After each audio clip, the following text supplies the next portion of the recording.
Hello everyone, welcome back. The second assignment for this week is to create an age calculator. Basically what you're going to do is you're going to prompt the user for their age and then return about how many days since they've been born. So let me refresh this page. How old are you? I'm 34. You have been alive for roughly 12,418.5 days.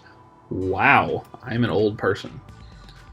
So note, I'm not calculating the date based on today or anything like that. All I'm doing is multiplying the number that I'm given by 365.25.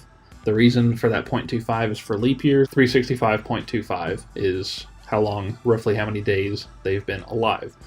So all you're going to do is run some simple math on what they give you. So prompt the user, run some math, and then alert the user how many days they've been alive to make them feel old. Also make sure you have your HTML file that looks like this. You can style this up with CSS if you like. I'm definitely not going to turn that down, but it's not required. Just make sure you link those two together, and if you have any questions, let me know. I'll be happy to help. Thanks.